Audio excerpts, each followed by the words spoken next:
Good evening classes, আমি Somnath and welcome to Somnath sir classes. আশা করছি তোমরা সবাই খুব ভালো আছো এবং তোমাদের প্রিপারেশন খুব ভালো মতনভাবে চলছে।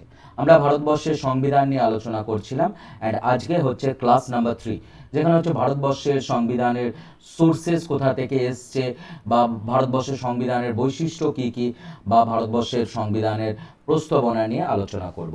এর আগের ক্লাসগুলো যেগুলো আমরা করে ফেলেছি, যদি না তোমরা দেখে থাকো তাহলে দেখে নেবে, সুবিধা হবে বুঝতে তোমাদের। আর আজকের যে টপিক, সেই টপিকটা থেকে কিন্তু পরীক্ষায় প্রশ্ন আসবেই আসবে। আজকের টপিকের নাম হচ্ছে sources, features and preamble of Indian constitution. তো কোশ্চেন দিয়ে স্টার্ট করছি। প্রথম প্রশ্ন দেখো, এখানে বলেছে, এটা বিগত বছর যে কোনো কম্পিটিটিভ এক্সামে এই কোশ্চেনটা চলে এসছে। এখানে বলেছে the constitution of independent India was put in practice. মানে দেখো, দুটো প্রশ্ন খুব আসে। বলতে চাইছে ভারতের সংবিধান কবে থেকে কার্যকারী করা হয়েছে।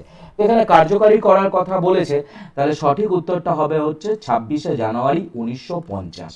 এই প্রশ্নটা বিগত বছর যে কোনো এক্সামে চলে এসছে। অ্যান্ড এর সাথে সাথে আর একটা প্রশ্ন কিন্তু আসে, যেটা হচ্ছে ভারতের সংবিধান কবে অ্যাডপ্ট করা হয়েছে, মানে হচ্ছে গৃহীত করা হয়েছে। অ্যাডপ্ট মানে হচ্ছে গৃহীত করা। তো এই যদি প্রশ্নটা আসে, তখন অ্যান্সার কিন্তু আলাদা হবে। তখন অ্যান্সার হবে কিন্তু, তোমরা মাথায় রাখবে যে 26শে নভেম্বর 1949-এ আমাদের সংবিধান গৃহীত করা হয়েছিল। এবং এখান থেকে আরেকটা প্রশ্ন তোমরা একটু মাথায় নিয়ে নাও, যে 26শে নভেম্বরই হচ্ছে আমাদের সংবিধান দিবস। তো এই বেসিক কোশ্চেনগুলো একটু মাথায় রাখবে। নেক্সট, পরের টপিকে আমরা যাচ্ছি। দেখো, যেটা বলছিলাম, এখানে সেই প্রশ্নটাই কিন্তু চলে এসেছে। এখানে তোমাদেরকে জিজ্ঞেস করেছে ভারতের সংবিধান কবে কার্যকারী করা হয়েছে। এখানে অ্যাডপ্টের কথা বলেছে, মানে হচ্ছে গৃহীত কবে করা হয়েছে। তো তোমরা সবাই জানো যে এইমাত্রই বললাম, ভারতের সংবিধান 26শে জানুয়ারি 1950, এই 26শে নভেম্বর 1949 সালে গৃহীত করা হয়েছিল। আচ্ছা, এখানে বলেছে যে চেয়ারপারসন কে ছিলেন খসড়া কমিটির। খসড়া কমিটির চেয়ারপারসন কে? আচ্ছা, ড্রাফটিং কমিটি সবাই জানো যে কবে তৈরি হয়েছে। এর আগের ক্লাসও বলেছি, বা প্রতিদিনই একবার করে আলোচনা করি। খসড়া কমিটি হচ্ছে 29 আগস্ট 1947-এ তৈরি হয়েছিল। এবং খসড়া কমিটির যে চেয়ারম্যান, ওনার নাম হচ্ছে ডক্টর B.R. আম্বেদকরজি। সবাই তোমরা জানো যে ওনাকে জনক বলা হয়, ফাদার অফ ইন্ডিয়ান কনস্টিটিউশন বলা হবে। এগুলো বেসিক জিনিস, পরীক্ষার জন্য ইম্পর্টেন্ট। এবার আমরা ভারতের সংবিধানের কিছু ইন্টারেস্টিং ফ্যাক্ট নিয়ে আলোচনা করব। তো প্রথমেই যে ইন্টারেস্টিং ফ্যাক্টটা আলোচনা করব, সেটা হচ্ছে, তোমরা সবাই জানো যে আমাদের সংবিধান হচ্ছে রিটেন কনস্টিটিউশন, হাতে লেখা কনস্টিটিউশন। তাহলে এখান থেকে কিছু কোশ্চেন পরীক্ষার জন্য আসতেই পারে। তাহলে হাতে কে লিখেছেন? আচ্ছা, ক্যালিগ্রাফারের নাম কি? কোন ভাষায় লেখা হয়েছিল? কতগুলো ভাষায় লেখা হয়েছিল? তো এগুলো একটুখানি আমরা দেখে নিই। সংবিধান যদি আমরা কথা বলি, তাহলে প্রধানত সংবিধান দু রকমের হতে পারে। এক হচ্ছে রিটেন, আর একটা হচ্ছে আনরিটেন কনস্টিটিউশন। তো ভারতের সংবিধান written constitution, not only written, longest written constitution মাথায় রাখবে। এবং যদি বলতে হয় যে প্রথম রিটেন কনস্টিটিউশন কোন দেশে, তাহলে বলবে হচ্ছে আমেরিকার। আনরিটেন কনস্টিটিউশন যদি বলতে হয়, তাহলে বলবে হচ্ছে ব্রিটিশ কনস্টিটিউশন। আমাদের সংবিধান হচ্ছে সব থেকে লংগেস্ট রিটেন কনস্টিটিউশন। আমাদের সংবিধান যেদিনকে কার্যকারী হয়েছিল, সেদিন সংবিধানের মধ্যে কি ছিল, এটা পরীক্ষায় বারবার এসছে। তো 395টি আর্টিকেল মানে ধারা ছিল, 22টা পার্ট ছিল, এবং 8টা শেডিউল ছিল। এখান থেকে দাঁড়িয়ে একটা প্রশ্ন তোমাদের জন্য আসতে পারে, যে কোনো এক্সামের জন্য তোমাকে বলতে পারে এখন পার্ট সংখ্যা কতগুলো। এখন পার্ট কিন্তু বেড়ে গেছে, এখন পার্ট সংখ্যা হচ্ছে 25টা পার্ট সংখ্যা। এবং এছাড়া আর একটা প্রশ্ন আসতে পারে যে শেডিউল সংখ্যা কত। শেডিউল সংখ্যা হচ্ছে 12টা। তো এগুলো একটু মাথায় রাখবে। নেক্সট, যে বিষয় বলছিলাম যে আমাদের সংবিধান হাতে লেখা, তাহলে এটা সবার জানতে ইচ্ছা করে না যে আমাদের সংবিধান কে হাতে লিখেছেন। তো বেসিক্যালি হচ্ছে, দেখো, আমাদের যে অরিজিনাল কনস্টিটিউশন, এটা হচ্ছে আমাদের অরিজিনাল কনস্টিটিউশন, এবং এটা দেখো হাতে লেখা। তো হাতে লিখেছেন হচ্ছে প্রেম বিহারী নারায়ণ রায়সদা। উনি ইংরেজি ভাষার সংবিধান যেদিনকে তৈরি হয়েছিল, দুটো ভাষাতে লেখা হয়েছিল, এটা মাথায় রাখবে। একটি হচ্ছে ইংরেজি ভাষার সংবিধান, আর একটি হচ্ছে হিন্দি ভাষার। এবং অরিজিনাল কনস্টিটিউশন আমরা কিন্তু ব্যবহার করি না, সেটা কিন্তু রাখাই থাকে, আমরা তার কপি ব্যবহার করি। অ্যান্ড তোমরা দেখেছো সংবিধানের এই যে ডিজাইনগুলো, এই যে আর্কিটেকচারগুলো, বা এই যে যে প্রত্যেকটা যে আর্ট ওয়ার্ক, এই আর্ট ওয়ার্কগুলো কে করেছেন, এই একটা প্রশ্ন আসে, সবাই তোমরা জানো, ওনার নাম হচ্ছে নন্দলাল বোস। তাহলে ভেরি ইন্টারেস্টিং একটা তথ্য আমরা পেলাম যে ভারতের সংবিধানের ক্যালিগ্রাফার, ক্যালিগ্রাফার কথাটার মানেটা কি, বহুবার এই কোশ্চেনটা পরীক্ষায় এসছে। ক্যালিগ্রাফার মানে হচ্ছে art of good hand writing, যার হাতের লেখা ভালো তাকে বলা হয় যে art of good hand writing, তাকে বলা হচ্ছে ক্যালিগ্রাফার। ওকে, এবং ক্যালিগ্রাফারের নাম হচ্ছে প্রেম বিহারী নারেন রাইজদা, প্রেম বিহারী নারেন রাইজদা, এটা মাথায় রাখবে, ঠিক আছে। আচ্ছা, প্রেম বিহারী নারেন রাইজদা কিন্তু ইংরেজি ভাষায় লিখেছিলেন, এটাও তোমরা একটুখানি মাথায় রেখো, ইংরেজি ভাষায়। এবং হিন্দি ভাষায় লিখেছেন কে, বসন্ত কৃষ্ণ বৈদ্য। ওকে, তো উনি হচ্ছেন হিন্দি ভাষায় লিখেছিলেন। ওকে, নেক্সট এবারে দেখো, ডক্টর বি আর আম্বেদকর জি, ওনাকে ফাদার অফ ইন্ডিয়ান কনস্টিটিউশন বলা হচ্ছে। প্রথম যে জিনিসটা তোমরা মাথায় রাখবে যে ওনাকে ভারতের সংবিধানের জনক বলা হয়। এছাড়া হচ্ছে দেখো, উনি ড্রাফটিং কমিটি মানে হচ্ছে খসড়া কমিটির চেয়ারম্যান কিন্তু উনি ছিলেন। আচ্ছা, তা একটু আগেই আমরা দেখছিলাম যে ড্রাফটিং কমিটির মধ্যে টোটাল মেম্বার কতজন ছিল, যদি এই প্রশ্নটাই আসে তখন বলবে যে 7 জন মেম্বার ড্রাফটিং কমিটির মধ্যে ছিল। এছাড়া আরেকটা জিনিস আসতে পারে, ড্রাফটিং কমিটি কবে তৈরি হয়েছে, তোমরা সবাই জানো যে 29 আগস্ট 1947 ড্রাফটিং কমিটি তৈরি হলো। এবার ডক্টর বি আর আম্বেদকর জি, কিছু প্রশ্ন ওনাকে ঘিরে আসবেই আসবে, যেমন হচ্ছে উনি কোন ধারাকে বা কোন আর্টিকেলকে বলেছিলেন heart and soul of Indian constitution. তো এটি কমন প্রশ্ন, সবাই জানো তোমরা, আর্টিকেল নাম্বার 32 কে উনি বলেছিলেন heart and soul of Indian constitution. এবং এর সঙ্গে সঙ্গে আরেকটা জিনিস মাথায় রাখবে, যদি কখনো পরীক্ষায় জিজ্ঞাসা করে শুধুমাত্র সোল অফ ইন্ডিয়ান কনস্টিটিউশন মানেটা কি, তাহলে তার উত্তর আলাদা। যদি সোল বলা হয় তখন উত্তর হবে হচ্ছে প্রস্তাবনা, মানে হচ্ছে প্রিয়াম্বেলকে বলা হয়। এছাড়া দেখো, ডক্টর বি আর আম্বেদকর জি, ওনার যে পত্রিকা উনি পাবলিশ করতেন সেটা 1920 সালে উনি পাবলিশ করেছিলেন, পত্রিকার নাম হচ্ছে মুখ নায়ক, MKHNAYAK, মুখ নায়ক পত্রিকা। হাজারবার কম্পিটিটিভ এক্সামে কিন্তু এটা জিজ্ঞেস করেছে। এছাড়া হচ্ছে দেখো, উনি 1927 সালে 1927 যে সত্যগ্রহ করেছিলেন তার নাম কি ছিল, তার নাম হচ্ছে মাহাদ সত্যগ্রহ। অ্যান্ড এই মাহাদ সত্যগ্রহতে উনি মানুস্মৃতি পুড়িয়ে দিয়েছিলেন, এটাও কিন্তু পরীক্ষায় প্রশ্ন আসতে পারে। উনি 1956-এ 1956 সালে উনি বুদ্ধিজম নিয়েছিলেন, এই প্রশ্নটাও, বা বুদ্ধ ধর্ম নিয়েছিলেন, এই প্রশ্নটাও কিন্তু পরীক্ষায় আসতে পারে। এছাড়া ওনাকে ভারত রত্ন দেওয়া হয়েছিল ওনার মৃত্যুর পরে 1990 সালে কিন্তু ভারত রত্ন দেওয়া হয়েছিল। এগুলো বেসিক জিনিস কম্পিটিটিভ এক্সামের জন্য একটু মাথায় রাখবে। এছাড়া হচ্ছে দেখো, এইখানে তোমরা দেখতে পাচ্ছ হচ্ছে প্রস্তাবনার ছবি। তো প্রস্তাবনাকে প্রথমেই বলা হয় যে ভারতের সংবিধানের আত্মা, মানে হচ্ছে সোল অফ ইন্ডিয়ান কনস্টিটিউশন, এবং এই কথাটি বলেছিলেন ঠাকুরদাস ভারগাওয়াজি। প্রস্তাবনাতে কি দিয়ে স্টার্ট হচ্ছে, we the people of India দিয়ে স্টার্ট হয়। প্রস্তাবনার মধ্যে যে ডেটটি মেনশন থাকে সেই ডেটটি কি, এটা পরীক্ষায় হাজারবার এসছে। এই ডেটটি হচ্ছে 26শে নভেম্বর, যেটা হচ্ছে আমরা আমাদের সংবিধান যেদিনকে গৃহীত করেছি 1949-এ। ওকে, নেক্সট এই যে দেখতে পাচ্ছ, এটাই হচ্ছে আমাদের সংবিধানের হাতে লেখা অরিজিনাল কনস্টিটিউশন। হাতে লিখেছেন কে, বহুবার পরীক্ষায় এই প্রশ্নটা এসছে, বলবে হচ্ছে প্রেম বিহারী নারেন রাইজদা, উনি ইংরেজি ভাষায় এটা লিখেছিলেন। এবং এছাড়া হচ্ছে আর্ট অফ ক্যালিগ্রাফারের নাম অবশ্যই তোমরা মাথায় রাখবে। এই যে দেখো হচ্ছে প্রত্যেকটা পার্ট, এই যে পার্ট সংখ্যা, পার্ট নাম্বার 3-তে আমরা মৌলিক অধিকারের কথা জানতে পারছি। মৌলিক অধিকার ভারতের সংবিধানের 3 নম্বর পার্টে আছে। তাহলে ভারতের সংবিধানে কতগুলো পার্ট আছে, 25টা পার্টে বিভক্ত রয়েছে। এগুলো বেসিক জিনিস। এনারই নাম হচ্ছে প্রেম Bihari Narine রাইজদা।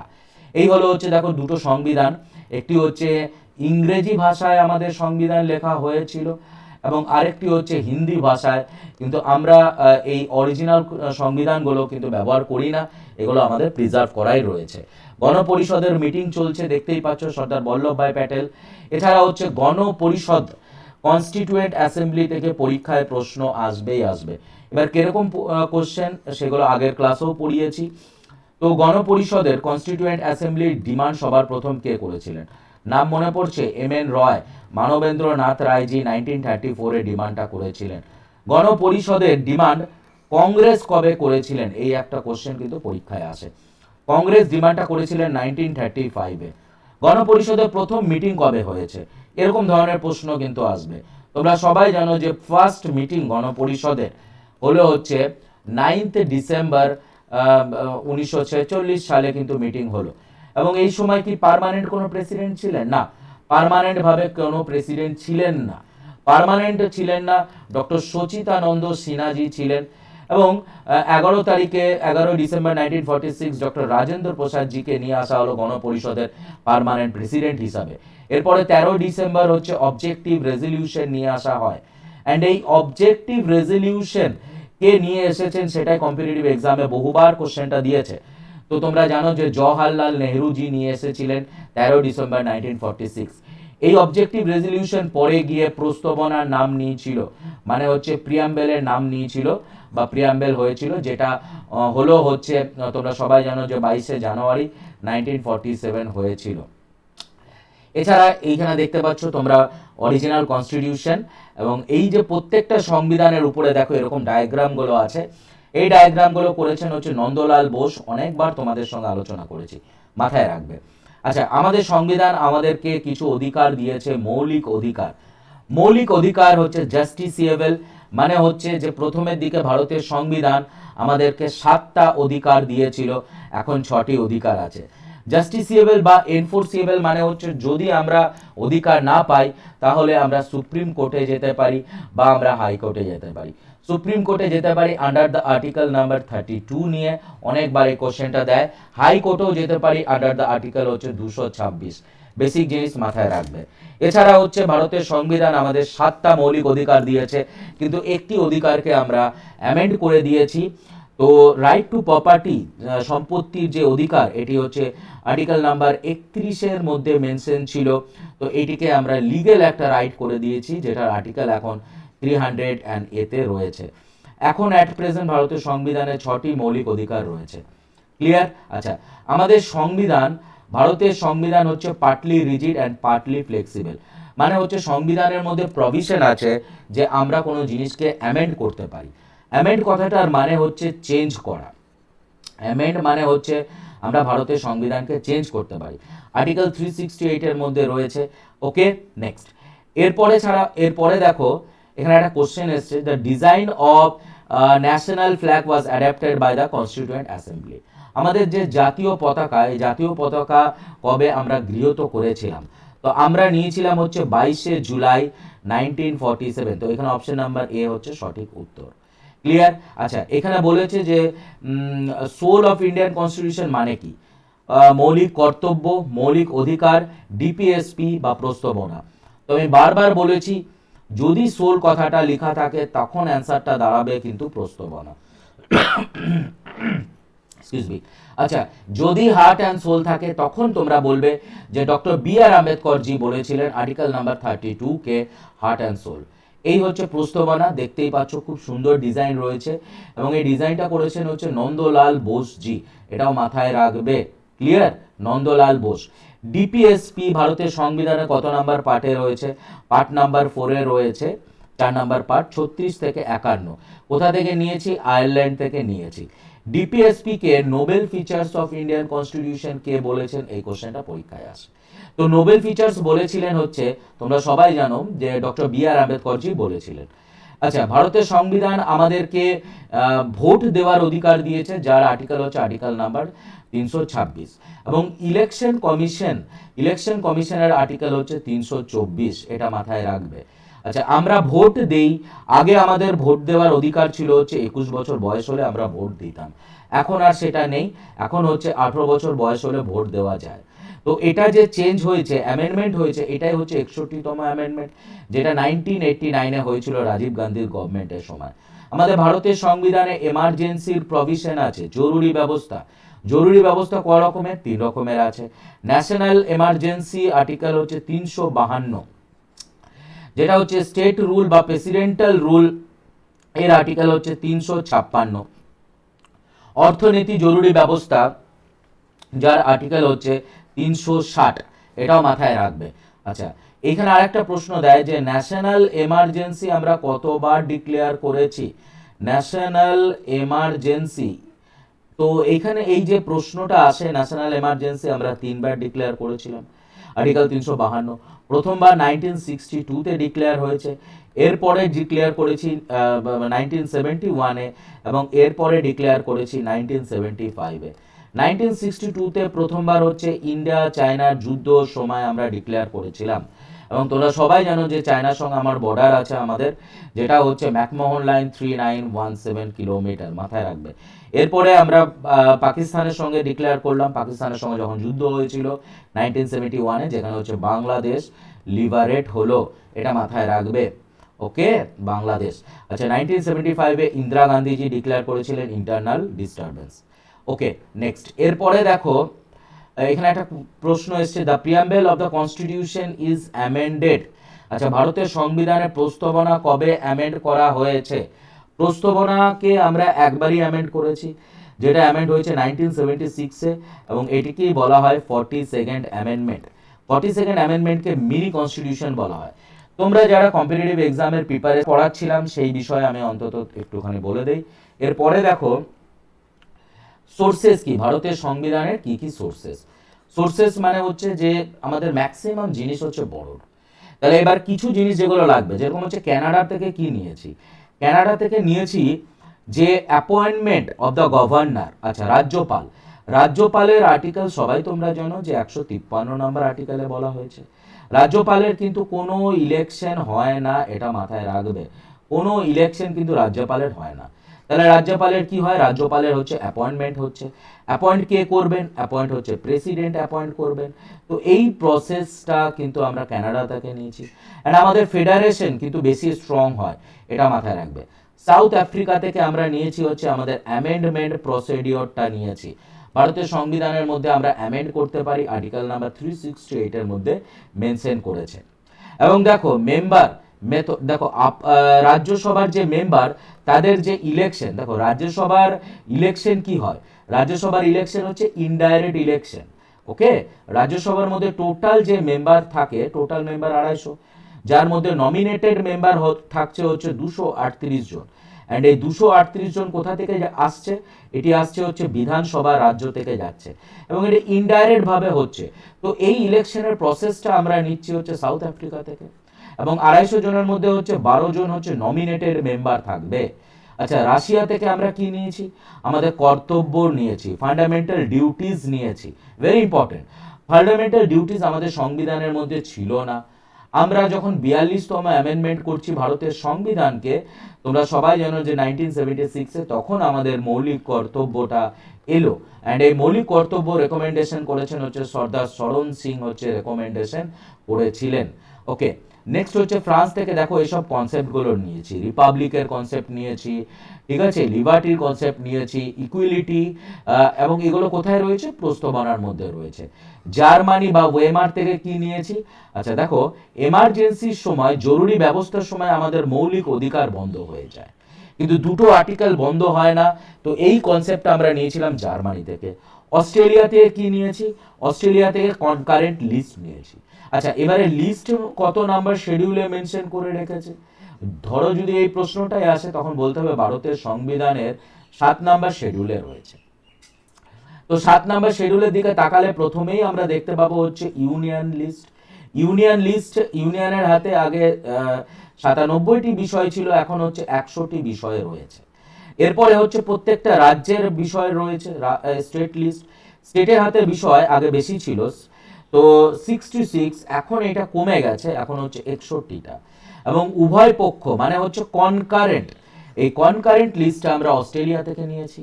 Government of India থেকে দেখো আমরা নিয়েছিলাম হচ্ছে ফেডারেল স্কিম, গভর্নরের পোস্ট, এছাড়া হচ্ছে public service commission. US constitution থেকে ইমপিচমেন্ট প্রসেসটা নিয়েছি, ইমপিচমেন্ট মানে হচ্ছে রিমুভাল। এবং ভাইস প্রেসিডেন্ট যে রাজ্যসভার চেয়ারম্যান হবে, এটি কত নাম্বার আর্টিকেল, এটি হচ্ছে আর্টিকেল নাম্বার 64-তে মেনশন করে রেখেছে।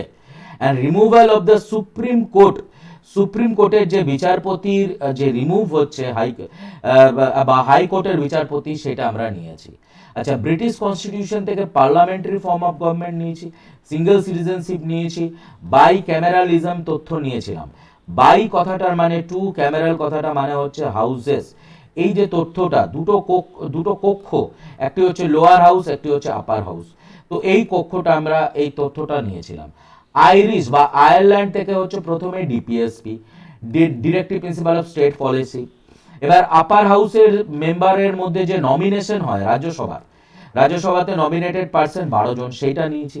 এবং প্রেসিডেন্টের ইলেকশন, যার আর্টিকেল হচ্ছে 54তে কথা বলা হয়েছে, এবং 55তে প্রসেস অফ দ্য ইলেকশন বলেছে, এই কনসেপ্ট আমরা নিয়েছি।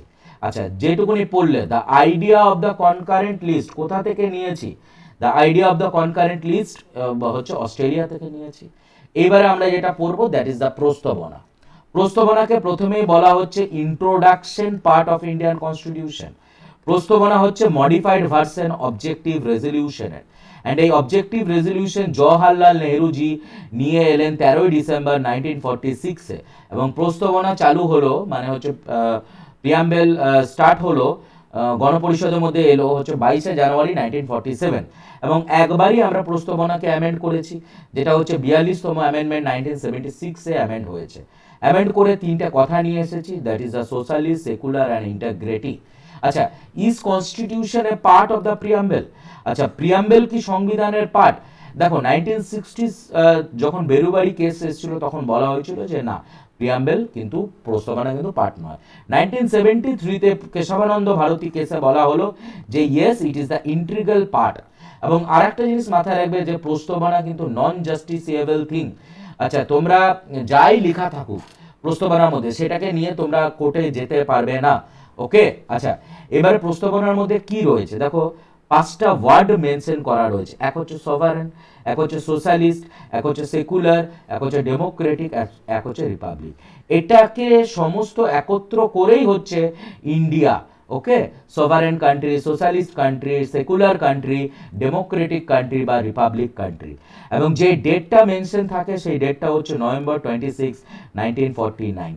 এবং সংবিধানের যেটা হচ্ছে যে কার্যকারী হয়েছিল, সেটা অবশ্যই তোমরা মাথায় রাখবে। আচ্ছা, সভারেন মানেটা কি? সভারেন মানে হচ্ছে ইন্ডিপেন্ডেন্ট থাকা, বাইরের কোনো ফোর্স, বাইরের কোনো অথরিটি কিন্তু আমাদের উপরে আর শাসন করতে পারবে না। আচ্ছা, রিপাবলিক মানে কি? রিপাবলিক মানে হচ্ছে যে হেড অফ দ্য স্টেট হবে, সে ইলেকশনের মাধ্যমে আসবে। সোশ্যালিস্ট কথাটা আমরা 42nd অ্যামেন্ডমেন্টে নিয়ে এসেছি। সেকুলার কথাটার মানে হচ্ছে যে আমাদের পার্টিকুলার কোনো সিঙ্গেল ধর্ম নেই, বা একটি ধর্ম, এটা নয়। ভারতবর্ষ মানে হচ্ছে সমস্ত ধর্মের একত্র জায়গা। ওকে, আচ্ছা, ডেমোক্রেটিক কথাটা গ্রিক থেকে এসছে। ডেমো মানে হচ্ছে পিপল, এবং ক্রিটিক মানে হচ্ছে রুল, মানে হচ্ছে আমাদের দেশকে আমরাই শাসন করব। কিভাবে? যে ভোট দিয়ে শাসন করব। জাস্টিস, জাস্টিস দেখো, সোশ্যাল জাস্টিস আর্টিকেল নাম্বার 38-এ মেনশন করে রেখেছে। পলিটিক্যাল জাস্টিস মানে হচ্ছে আর্টিকেল নাম্বার 326, যেখানে আমরা ভোট দিচ্ছি। ইকোনমিক জাস্টিস মানে হচ্ছে আর্টিকেল নাম্বার 39, যেখানে হচ্ছে ইকুয়াল পে ফর ইকুয়াল ওয়ার্কের কথা বলেছে। লিবার্টি, লিবার্টি মানে হচ্ছে ফ্রিডম, এবং ধর্মের স্বাধীনতা আছে আর্টিকেল নাম্বার 19 যেখানে আমাদের 6টা স্বাধীনতার কথা উল্লেখ করে রেখেছে। ইকুয়ালিটি মানে হচ্ছে সমান। এখানে দুটো কনসেপ্টের উপরে প্রশ্ন আসে। ইকুয়ালিটি বিফোর ল, লয়ের কাছে সবাই সমান, এটা হচ্ছে ইউকে থেকে নিয়েছি। এবং ল সবাইকে ইকুয়াল প্রোটেকশন করবে, সেটা হচ্ছে ইউএসএ থেকে নিয়েছি, ইউনাইটেড কিংডম। আর একটা হচ্ছে United state of the America. আচ্ছা, এবারে হচ্ছে আর্টিকেল নাম্বার 14 থেকে 15, এখানে তাই বলা হচ্ছে, ইকুয়ালিটির কথা বলেছে। ফ্র্যাটার্নিটি মানেটা কি? ফ্র্যাটার্নিটি মানে হচ্ছে ভ্রাতৃত্ববাদ, প্রেম ভালোবাসা। এবং এটি হচ্ছে ফান্ডামেন্টাল ডিউটি, যেটা হচ্ছে 51 এতে ঢুকেছে, এটি আগে ছিল না। তো এই